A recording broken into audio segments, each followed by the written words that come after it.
ఈ కుటుంబంలో చేసిన మేలులకు నాయన వారి కృతజ్ఞతాస్తులు చెల్లిస్తూ నాయన ఈ యొక్క కూడికను ఏర్పాటు చేసుకున్న విధానం బట్టి స్తోత్రాలు చెల్లించుకుంటున్నాం తండ్రి. ఆ మనవుని యొక్క పుట్టినరోజు సందర్భంగా మరియు వారి గృహంలో నువ్వు చేసిన మేలులకు ప్రతిగా నాయన వారి కృతజ్ఞత కూడిక పెట్టుకుని ఉన్నారు తండ్రి.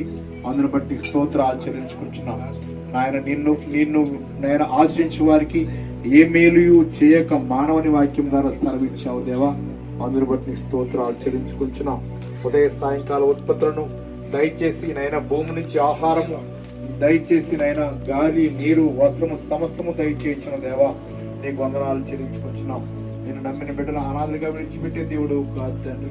ఇదిగో నేను కొండ తేనెతో మంచి గోధుమలతో మేము తృప్తిపరుస్తానని సెలవిచ్చిన దేవా నీకు వందనాలు చెల్లించుకుంటున్నాం.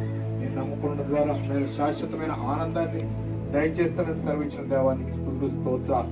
వారు నమ్ముకోవడమే కాకుండా అనేక మందికి సువార్త వినిపింప చేయడానికి ఈ యొక్క గృహంలో పెట్టుకుని ఉన్న ఈ ప్రార్థన కూడికను జయప్రదముగా జరిగించిన విధానం బట్టి స్తోత్రాలు చెల్లించుకుంటూ వచ్చిన వారందరికీ నీ యొక్క ఆత్మీయ మేలుడు దయచేసి తగిన ప్రతిఫలం దయచేయమని యేసుక్రీస్తు దివ్యనామమున ప్రార్థించి వేడుకొచ్చిన పరమ తండ్రి, ఆమేన్.